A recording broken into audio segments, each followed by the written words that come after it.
नमो अरिहन्ताणं नमो सिद्धाणं नमो आयरीयाणं नमो वज्रायाणं नमो सर्वसाहुनं वन्दितु सर्वसिद्धे ध्रुवमचलमणोवमं गतिं पत्ते वोच्छामि समयपाहुडे केवली भणिदं नमः समयसाराय स्वानुभूत्या चकासते चित्स्वभावाय भावाय सर्वभावान्तरक्षिते निज स्वरूप को परमरस जामे भरो अपार वंदो परमानंदमय समय सार अधिकार। Page number 413। समय सार में आश्रव अधिकार प्रारंभ हुआ तो यहाँ जैसे रंगमंच पर कोई कलाकार आता है स्वांग धारण करके और अपना प्रस्तुतिकरण पूरा करके चला जाता है, उसी प्रकार यहाँ पुण्य पाप तो चले गए और अब इस नाटक के पर्दे पर आश्रव प्रवेश करता है। तो यहाँ बताते हैं कि आश्रव कैसा है, उसका स्वरूप देखते हैं। कलश देखिए।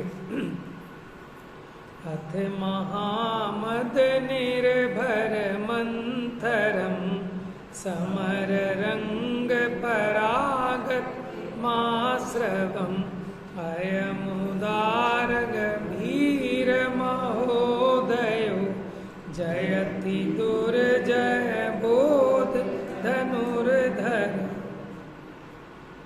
भावार्थ देखो सबसे नीचे पेज नंबर 413। यहाँ आश्रव ने नृत्य मंच पर प्रवेश किया है। नृत्य में अनेक रसों का वर्णन होता है। यहाँ रसवत अलंकार के द्वारा शांत रस में वीर रस को प्रदान करके वर्णन किया है कि ज्ञान रूपी धनुर्धर आश्रव को जीतता है। कल ये चर्चा चली थी कि तीनों लोकों में किसका राज्य चलता है? आश्रव का चलता है कि सिद्ध भगवान का चलता है? आश्रव का ही चलता है। ठीक है ना। देखो तीनों लोकों में पूज्य तो हैं वो, लेकिन अभी क्या है कि समस्त अज्ञानी प्राणी चाहे उर्दू लोक के हों, चाहे मध्य लोक के हों, चाहे अधो लोक के हों, वो आश्रव के चंगुल में फंसे हैं। समझ में आया ना।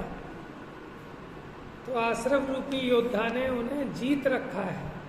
इसलिए एक छत्र राज्य जिस आश्रव का चलता था उस आश्रव को भी ज्ञान रूपी धनुर्धारी ने जीत लिया, क्योंकि वो आश्रव किससे जीता जाएगा? भेद विज्ञान से। आश्रव का मतलब क्या बताया कि मोह राग द्वेष के परिणाम क्या कि मोह राग द्वेष के परिणाम वो है भावाश्रव। आश्रव दो प्रकार का। आत्मा में मोह राग द्वेष के परिणामों का उत्पन्न होना ये भावाश्रव है, और इसके निमित्त से जो नवीन पुद्गल कर्मों का आना वो द्रव्याश्रव है।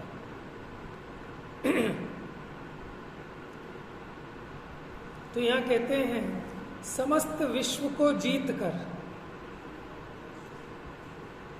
मदोन्मत्त हुआ आश्रव, माने वो मद में उन्मत्त हो गया ना कि मैंने समस्त विश्व को जीत लिया है। इधर बैठा कर, इधर आजा।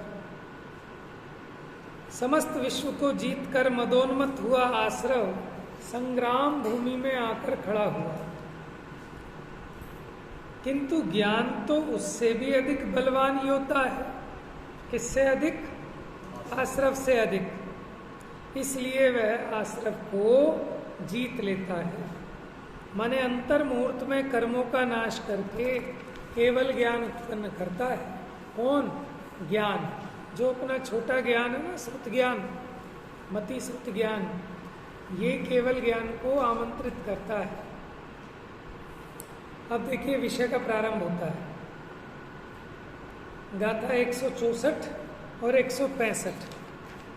अब आश्रव का स्वरूप कहते हैं, क्या है? तत्वार्थ सूत्र में क्या कहा है आश्रव का स्वरूप?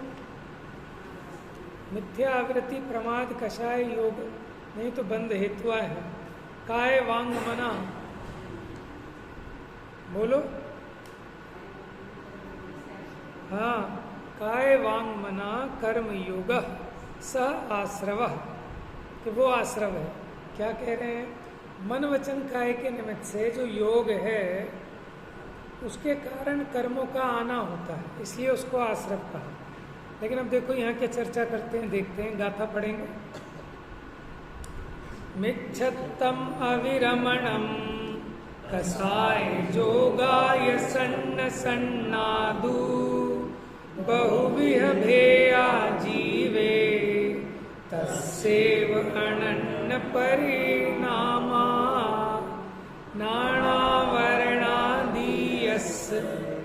ते दुःखमस्य कारणं होति ते सिंपि होति जीवो राग दोषादि भाव करो मिथ्यात्व अविरत अरुकषाय योग संग असंग ये विविध भेद जो के अनन्य ही भाव है अरुवे ही ज्ञान वर्ण आदि कर्म के कारण बने उनका भी कारण जीव बने जो राग द्वेषादिक। सेम यही चर्चा कर्ता कर्म अधिकार 87 गाथा से पढ़ के आए हैं कि मिथ्यात्व दो प्रकार का है, जीव और अजीव। इसी प्रकार अविरति, कषाय, योग भी दो दो प्रकार के हैं। यहाँ भी यही कह रहे हैं कि मिथ्यात्व, अविरति, कषाय और योग ये संग हैं और असंग हैं। क्या लिखा? संग हैं और असंग है, सन्ना असन्ना। तो संग क्या है और असंग क्या है? संग माने चेतन के विकार और असंग माने उद्गल के विकार। कौन? मिथ्यात्व, अविरति, कषाय और योग माने ये चेतन भी हैं और अचेतन भी हैं, माने चेतन के विकार भी हैं और अचेतन के विकार भी हैं। विविध भेद वाले संग आश्रव जो कि जीव में उत्पन्न होते हैं। संग आश्रव किसको कह रहे हैं? कि जो जीव के परिणामों में उत्पन्न हुए, यानी जो भावाश्रव है उसको संग आश्रव कह रहे हैं। ज्ञानावरणादि जो कि जीव में उत्पन्न होते हैं वे जीव के ही अनन्य परिणाम है। अनन्य माने क्या होता है? नहीं, अन्य। हाँ, अन्य माने जो अन्य अन्य नहीं है उन्हें कहते हैं अनन्य। एक होता है अन्य अन्य, लेकिन हमने शुरू में अन लगाया तो अनन्य माने जो अन्य अन्य नहीं है, माने एक रूप है। कौन से परिणामों को जीव से अनन्य कह रहे हैं? कौन से परिणामों को? मिथ्यात्व, अविरति, कषाय योग। लेकिन कौन से वाले मिथ्यात्व, अविरति, कषाय योग को? कि जो संग है, संग है माने जो चेतन के ही विकार हैं, वो जीव से अनन्य है। समझ में आया?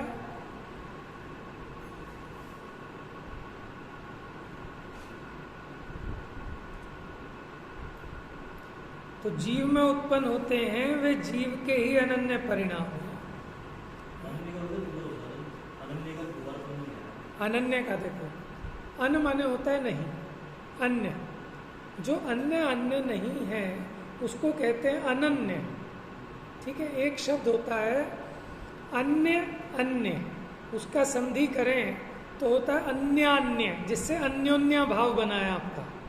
पढ़ा ना आपने अन्योन्याभाव, अन्य भाव। तो वहाँ होता है अन्य अन्य, या उसको अन्यान्य भी कहते हैं।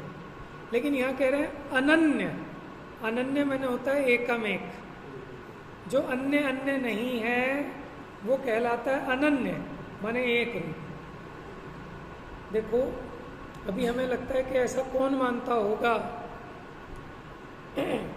अभी आज ही किसी से चर्चा हो रही थी तो मुझे समझाता है कि अरे भाई एक बात देखो, मेरे में तो केवल ज्ञान है ही, केवल ज्ञान आना कहाँ से है, लाना कहाँ से है, मेरे में तो है ही केवल ज्ञान। अवधि ज्ञान कहाँ से आना है, अवधि ज्ञान तो है ही। तो अगर भैया ऐसा नहीं है कि है, वो तो उसके उत्पन्न होने की शक्ति है। जब प्रकट हो तब तो तू सबको जानेगा। निश्चयभाषी। हाँ, अब क्या करें, जीव भोले हैं, ठीक है ना। अब समझने की चेष्टा करनी चाहिए, उसको समझना चाहिए क्या अपेक्षा है, क्या विवक्षा है। और ऐसी गड़बड़ कब होती है कि जब हमने पहली क्लास के स्टार्टिंग में तो एडमिशन नहीं लिया, जब आधा कोर्स हो चुका बीच में एडमिशन लिया और उसमें भी ढंग से नहीं समझा, तो आधी अधूरी बात अगर हमने ग्रहण कर ली तो फिर ये गड़बड़ होती है। ठीक है, अभी है क्या अवधि ज्ञान अपने को? अवधि ज्ञान होता तो माने सब कर्म वर्गणाएं वगैरह सब अपने ज्ञान का विषय बननी चाहिए। लेकिन शास्त्र में जो कहा कि केवल ज्ञान है, वहाँ केवल ज्ञान का अर्थ सर्वज्ञ पने वाला केवल ज्ञान नहीं, वहाँ केवल ज्ञान का मतलब नहीं केवल ज्ञान है।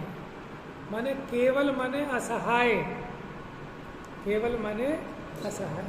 और केवल का अर्थ होता है ओनली, सिर्फ। जो जानना जानना जानना मात्र है वो जीव का स्वरूप है, तो केवल ज्ञान। लेकिन एक केवल ज्ञान का अर्थ होता है सर्वज्ञपना, कि जिसमें सारे लोग सब एक साथ जानने में आए। वो अभी जीव को व्यक्त कहाँ है। और शक्ति की बात करते हो तो शक्ति तो निगोदिया को भी है, उसको अक्षर के असंख्यातवें भाग ज्ञान क्यों कहते हो, उसको भी केवल ज्ञान मानो।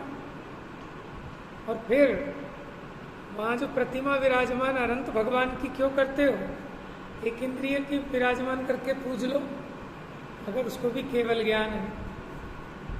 तो इसलिए अपेक्षा को समझना पड़ेगा कि केवल ज्ञान कैसे कहा। जब वो कहा तो शक्ति अपेक्षा कहा। समझ में आया? जैसे ये जो बाल निकलते हैं, ये कहाँ से निकलते हैं? पैर में से निकलते हैं कि सिर में से निकलते हैं? सिर में से निकलते हैं ना। ये वाले बाल ये तो सिर में से ही निकलेंगे, ये पैर में से कहाँ से निकलेंगे? सिर में से निकले तो थे तभी तो निकले ना। क्यों थे तभी तो निकलेंगे, अगर नहीं है तो कहाँ से निकलेंगे बताओ मुझे। अब उसमें ऐसी शक्ति थी निकलने की सर से पाँव अब नहीं है। उसमें तर्क क्या है कि देखो, अगर आत्मा में केवल ज्ञान नहीं होता तो फिर प्रकट कहाँ से होता? बात तो सही है। तो वही हमारा तर्क है। अगर इस खोपड़ी में बाल नहीं भरे होते तो कहाँ से होते? अब महिलाओं के 5-5 फुट लंबे बाल हो जाते, कहाँ से निकले हैं? खोपड़ी में से। अब वो कटा दें फिर 5-10 साल में इतने निकल जाएंगे। तो इतना ये यहाँ भरा हुआ है क्या है? ये तो यहीं तक है, जरा सी जड़ तक। और आप जड़ भी तोड़ के देखें तो वहाँ भी बाल नहीं है, वो अंदर में सफ़ेद सफ़ेद जड़ है, बस उसके नीचे कुछ नहीं है। इतना बड़ा वृक्ष कहाँ से निकला? कहाँ से निकला? उस बीज में से निकला ना। तो बीज में क्या था इतना बड़ा वृक्ष? कि अगर नहीं था तो निकला कैसे? बताओ आप, इसका समझ में आ रही है आपको बात? कि हम जो कह रहे हैं कि उसमें वृक्ष था, माने उसमें ऐसी शक्ति थी कि उसमें से वृक्ष ऐसे उत्पन्न हो। लेकिन काल अपने स्वकाल में अगर भरा था तो 10-20 लोग मिलके एक ही दिन खींच लो उसमें से, बीज में से इतना बड़ा वृक्ष कहाँ से निकलेगा? अभी नेल्स बढ़ते हैं, कहाँ से निकले? ये जो जड़ है इसकी, इसमें भरे हुए हैं क्या? कट लगा के देखो पीछे, जरा भी नहीं भरे हुए। तो हम जो कहते हैं कि जो है वही तो प्रकट होता है कि हाँ कि जिसके प्रकट होने की शक्ति है वो प्रकट होता है। तो एक तो शक्ति अपेक्षा उस वस्तु का होना और एक व्यक्ति अपेक्षा। तो अभी अपने को केवल ज्ञान तो नहीं है, लेकिन मैं वही जीव हूँ जिसको केवल ज्ञान होगा। केवल ज्ञान के लिए कोई अलग से बाहर से कोई मटेरियल नहीं लाना, मेरे में से ही होगा। इस अपेक्षा कहते हैं कि मैं केवल ज्ञान स्वभावी हूँ, केवल ज्ञान शक्ति से संपन्न हूँ।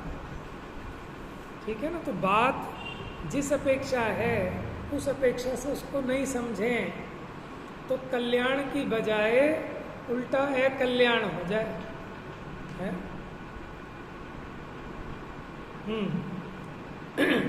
तो यहाँ क्या कह रहे हैं कि मिथ्यात्व, अविरति, कषाय और योग, ये दो प्रकार के। कौन कौन से? संग और असंग। संग माने चेतन और असंग माने अचेतन। यानी मिथ्यात्व दो प्रकार के, पहले भी पढ़ के आए हम 87 गाथा से, कि चेतन और अचेतन।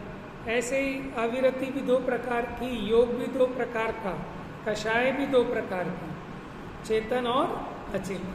अब जो चेतन के विकारी परिणाम हैं वो चेतन से अनन्य है। कैसे हैं चेतन से अनन्य? ये समय सार में ही लिखा है।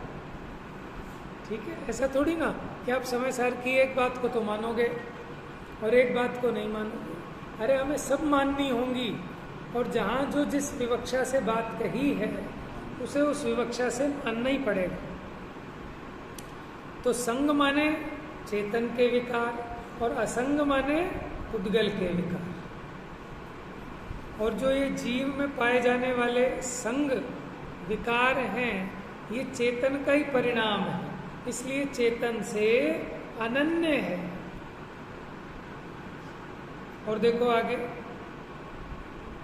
और असंग आश्रव ज्ञानावरणादि कर्म के कारण होते हैं। कौन? कि जीव ने जो मोहराग द्वेष के परिणाम किए, ये मोहराग द्वेष के परिणाम ज्ञानावरणादि कर्मों के आने में क्या होते हैं? निमित्त होते हैं। देखो जीव ने अपने अंदर क्या किया? बुरा भाव किया, और उस बुरे भाव से क्या हुआ कि कर्म आए। समझ में आए?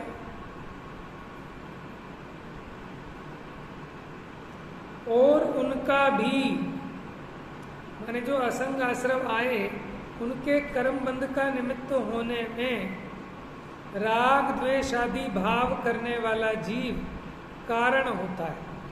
देखो क्या कह रहे हैं, ये तो चक्र चल रहा है। कैसे चक्र चल रहा है कि जो मिथ्यात्व आदि जो परिणाम हैं इनके कारण क्या होता है कि ज्ञानावरण आदि कर्मों का आना होता है। और वो जो ज्ञानावरण आदि कर्म के कारण होते हैं और उन ज्ञानावरण आदि का भी कारण राग द्वेष आदि भाव करने वाला जीव वो निमित्त है। माने अगर जीव राग द्वेष भाव नहीं करे तो ज्ञानावरण आदि कर्म नहीं आएगा। देखो टीका में देखते हैं।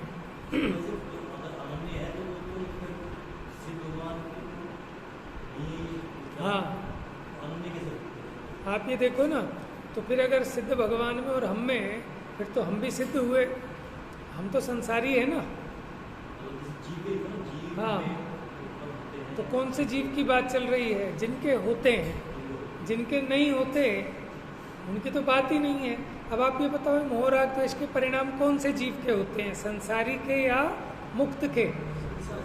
संसारी के होते हैं, मुक्त के नहीं होते। अब इस संसारी को मुक्त बनाना है तो पहले संसारी समझे कि मेरे कुछ मोह राग द्वेष है, वो दोष है, वो रोग है। अब उस मोह राग द्वेष को अभाव करने की विधि फिर आगे बताएंगे भेद विज्ञान से। लेकिन जो पहले ही नंबर पे कहे कि मुझे तो रोग ही नहीं है, तो फिर उसका इलाज होगा क्या? समझ में आया ना? आप स्वस्थ हैं या रोगी हैं बताओ, उसका तो इलाज हो सकता है। और जो रोगी होने पर भी ये कहे कि मैं स्वस्थ हूँ, अरे भैया स्वस्थ होना तेरा अधिकार है, स्वस्थ होना तेरा स्वभाव है, लेकिन अभी तू रोगी हो रहा है कि नहीं हो रहा? मैं तो अनादि से रोगी हूँ, उपचार कराने आया हूँ। अब इस चीज के लिए कोई तैयार हो तब तो उपचार होगा। बात समझ में आई ना? वो जो आप कक्षा कह रहे हैं, वो ये कहते हैं ना, सिद्ध भगवान में देख लो क्या क्या है, बस उतना ही मैं हूँ, उसके अलावा कुछ भी मेरा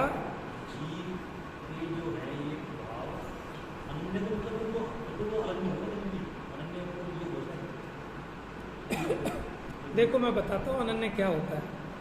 जैसे पानी जब गर्म हुआ, पानी का स्वभाव है शीतल, लेकिन जब पानी गर्म हुआ तो वो गर्माहट जल से अनन्य है कि अन्य है? क्योंकि वो जल ही तो उस गर्म रूप परिणमित हुआ है ना। बस इस अपेक्षा ले रहे हैं, उसी अपेक्षा ग्रहण करना। इसका मतलब ये नहीं है कि वो मिट नहीं सकती, मतलब वो भी अनन्य है, जो उस समय जो कमी है। हाँ, और वो मिट सकती है, ठीक है, क्योंकि क्षणिक तादात्म्य संबंध है। अभी उस काल में तो वो जल ही गर्म है, बाद में ठंडा होगा सो तो होगा, लेकिन अभी तो गर्म है ना। है, देखो अभी अभी शीतलता उसका स्वभाव है, लेकिन शीतलता व्यक्त नहीं है। अगर अभी वर्तमान में उस गर्म जल को शीतल मानकर पियोगे तो क्या होगा? जो गर्म जल हो रहा है, आपने पता है कि जल तो शीतल स्वभावी है, ऐसा मान के अगर उसे पियोगे तो क्या होगा? जल जाओगे कि नहीं जल जाओगे? और जल तो शीतल होता है। तो नहीं भैया, ये जल अभी गर्म है, ऐसे ये जीव अभी रागी द्वेषी है, अब उसका राग द्वेष मिटाना है। ये चर्चा तो टोडरमल जी ने ली उस निश्चयवासी के प्रकरण में। तो इसलिए अपेक्षा को बराबर समझना, समझ में आया ना? देखो यथार्थ ज्ञान वही आपको मोक्ष मार्ग में ले जाएगा। भले ही आप चींटी की चाल से चलें, लेकिन यथार्थ चलें। और कुछ लोग शॉर्टकट मारते हैं कि एक ही दिन में, और मेन बात समझ लीजिए हमने क्या कि मैं भगवान हूँ। लेकिन भैया मैं भगवान हूँ इसे समझने के लिए अभी तुझे बहुत मेहनत करनी पड़ेगी। इतना सीखना बहुत आसान है, क्योंकि मान लो कभी कोई आया नहीं, एक दिन आया और पंडित जी ने कह दिया बस तू इतना समझ ले कि मैं भगवान हूँ, बस तेरा कल्याण हो जाएगा। हमने कहा ठीक है सब मैंने मान लिया मैं भगवान हूँ, लेकिन ऐसे नहीं।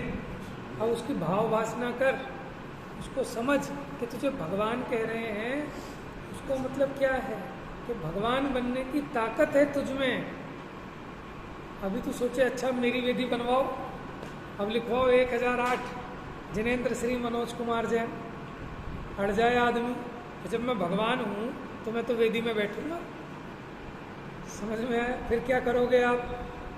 फिर कहोगे इसे सीधा पहुँचाओ मेंटल हॉस्पिटल।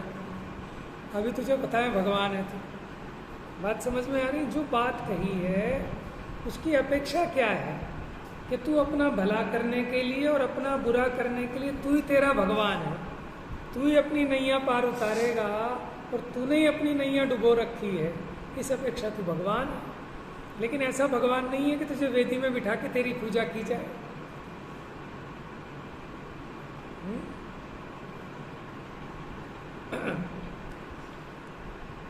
ऐसा कोई कहता भी नहीं, और अगर कोई ऐसा कहे तो उसे हम ही सुलटा देंगे सभी। समझ में आया?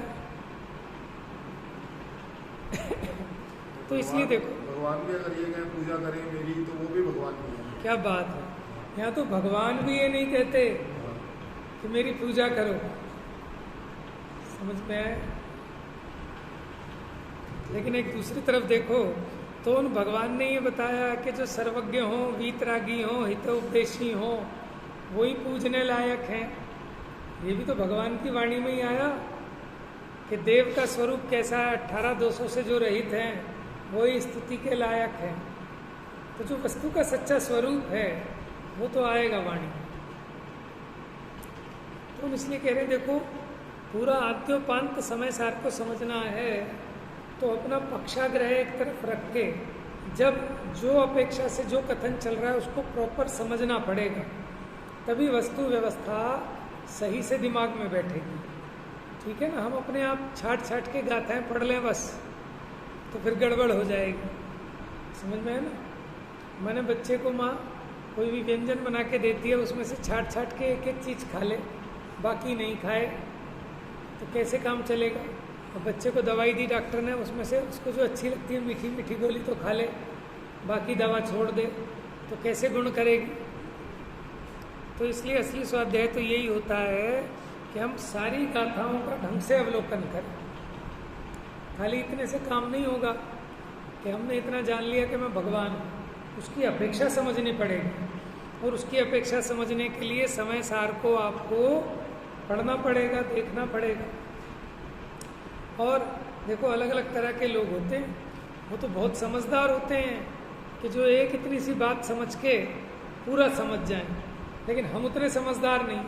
हमें तो आप ऐसे ऐसे समय सार जैसे 10 बार पढ़ाओगे तब भी जाके हमारे सही बैठ जाए तो भी धन्य भाग्य।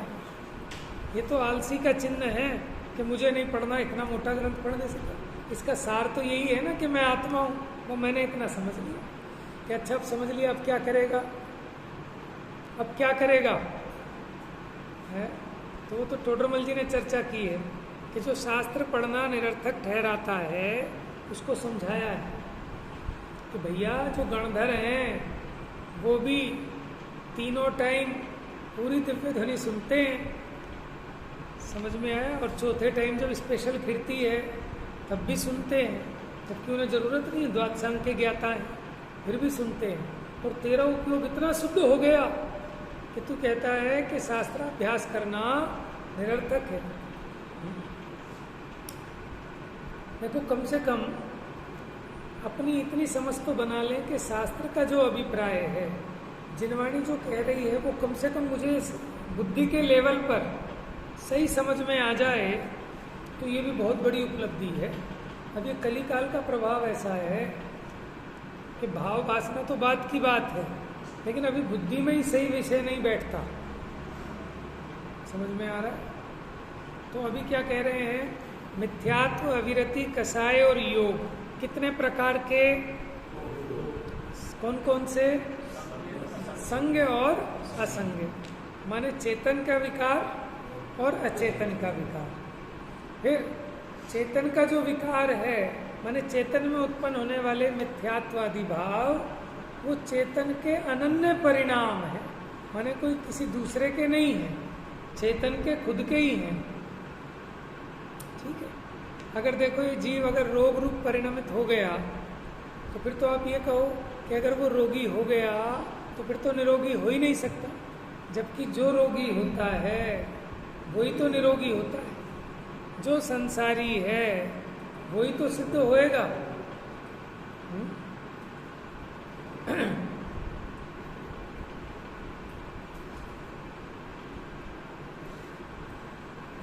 और असंग आश्रव ज्ञानावरणादि कर्म के कारण होते हैं, और उनका भी कारण राग द्वेष आदि भाव करने वाला जीव है।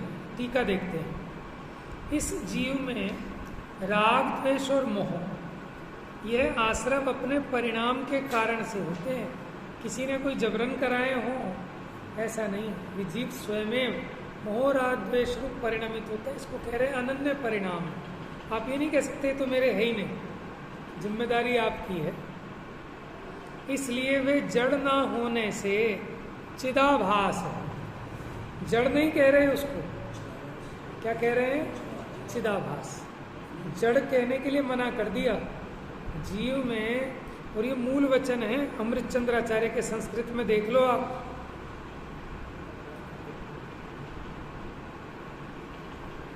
नीचे देखो पेज नंबर 414 पर, सबसे नीचे संस्कृत में बोल्ड लेटर में, राग द्वेष मोहा आश्रवा, माने राग द्वेष मोह आश्रव है।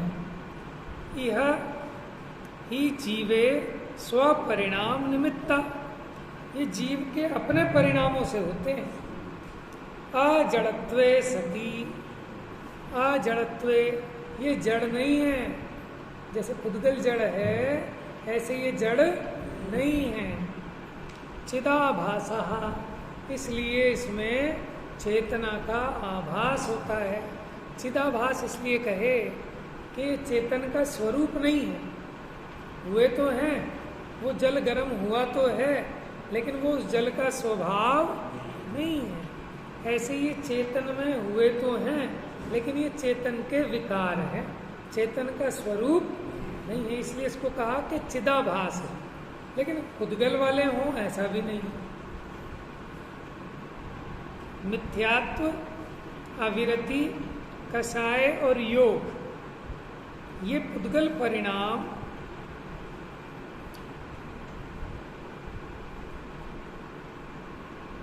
मिथ्यात्व, अविरति, कषाय और योग, पुद्गल भी है ना, चेतन भी है, पुद्गल भी है। तो मिथ्यात्व, अविरति, कषाय और योग, यह पुद्गल परिणाम ज्ञानावरणादि पुद्गल कर्म के आश्रवण के निमित्त होने से वास्तव में आश्रव है। देखो, आश्रव किसे कहते हैं? कर्मों का आना, उसका नाम आश्रव है। वो जो कर्म आते हैं उनके आने में कारण क्या है? जो हमने पीछे पढ़ा था ना, प्रत्यय, मिथ्यात्व, अविरति, कषाय और योग, इनको प्रत्यय भी कहा था, है? प्रत्यय, प्रत्यय नहीं पढ़ा प्रत्यय आपने? तो ये जो प्रत्यय हैं, ये इनको किसका कारण कहा? कि जो कर्म आते हैं, कर्म का बंध होता है, कर्मों का आश्रव होता है, उसके प्रत्यय मिथ्यात्व, अविरति, कषाय और योग है। और उनके कर्म आश्रवण के निमित्तत्व के निमित्त राग, द्वेष, मोह है। देखो, जो 8 कर्म आए उनका कारण कौन? आपको याद होगा, पीछे हमने पढ़ा था कि जो 4 प्रत्यय हैं, मिथ्यात्व, अविरति, कषाय, योग, ये बंध के कारण है। इनके कारण से कर्म का बंध होता है। और इसके अगर भेद किए थे तो इसके बनाए थे 13 गुणस्थान, याद है आपको? पहले 4 गुणस्थान मिथ्यात्व की अपेक्षा, फिर 5वां अविरति के माने अविरति की अपेक्षा, फिर कषाय की अपेक्षा और फिर योग की अपेक्षा। इस प्रकार प्रारंभिक 13 गुणस्थान वो पुद्गल कर्म के आश्रव के कारण है। लेकिन उनका भी कारण कौन? कि मोह, राग, द्वेष रूप परिणमित जीव। अगर जीव मोह, राग, द्वेष रूप परिणमित ना हो तो जो मिथ्यात्व, अविरति, कषाय, योग रूप पौद्गलिक परिणाम है वो ज्ञानावरणादि कर्मों के आने में निमित्त भी नहीं हो सकते। देखो, यहाँ 3 चीजें हैं, थोड़ा सा गहरा है, सिद्धांतिक विषय है और इसकी चर्चा कल भी करेंगे। और अभी 3 चीजें बता रहे हैं। देखो, जो हमने 4 बताए, मिथ्यात्व, अविरति, कषाय, योग, ये 2 तरह के, संग और असंग, ठीक है। और एक कह रहे हैं ज्ञानावरणादि कर्म। 3 चीजें हो गई। कौन कौन सी? मिथ्यात्व, अविरति, कषाय, योग चेतन के परिणाम, मिथ्यात्व, अविरति, कषाय, योग पुद्गल के परिणाम, और तीसरी चीज ज्ञानावरणादि 8 कर्मों का आना। समझ में आया? अब प्रॉब्लम है कि ज्ञानावरणादि 8 कर्म क्यों आए, इनका कारण क्या है? तो इनका कारण है वो जो पुद्गल वाले मिथ्यात्व, अविरति, कषाय, योग हैं, वो इन 8 कर्मों के हेतु हैं, वो इनके आने के निमित्त कारण है। लेकिन वो जो मिथ्यात्व, अविरति, कषाय, योग जो पौद्गलिक हैं, वो इनके कारण कब हैं? कि जब जीव में मिथ्यात्व, अविरति, कषाय, योग रूप ऐसे चेतन के विकारी परिणाम।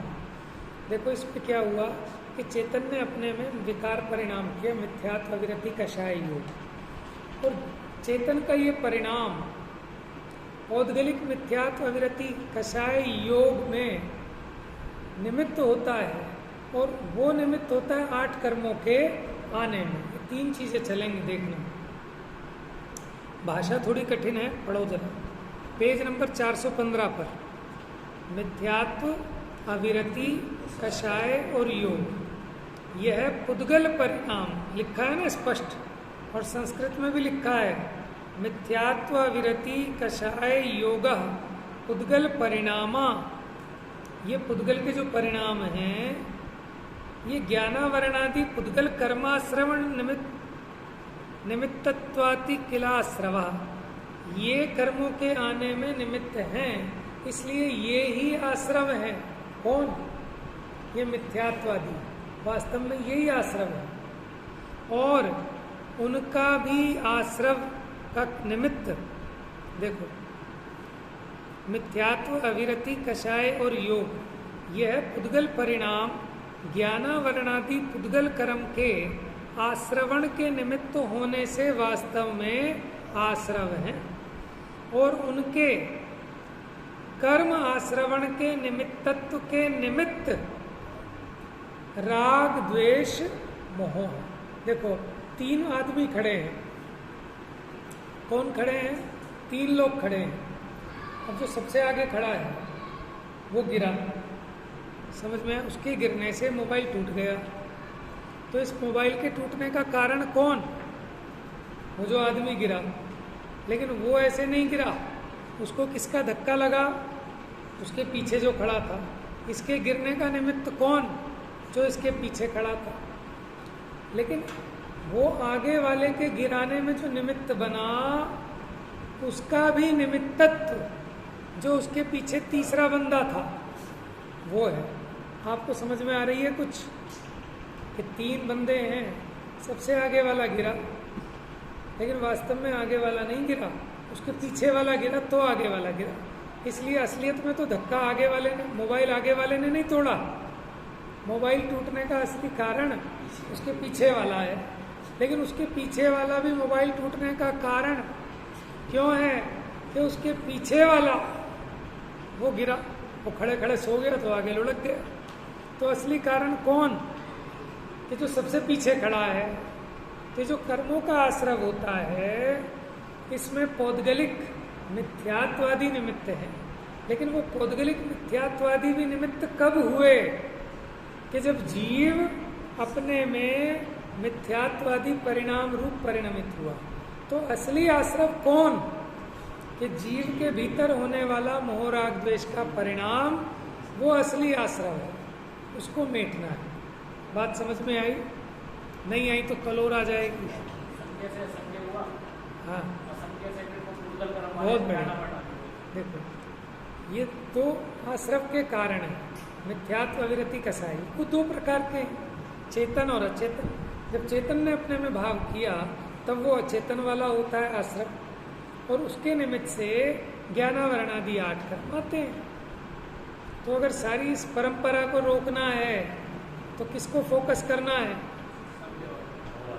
सबसे अंत में, माने वो जो चेतन का परिणाम हो रहा है, यहाँ मोह, राग, द्वेष उत्पन्न नहीं होंगे तो सब रुक जाएगा।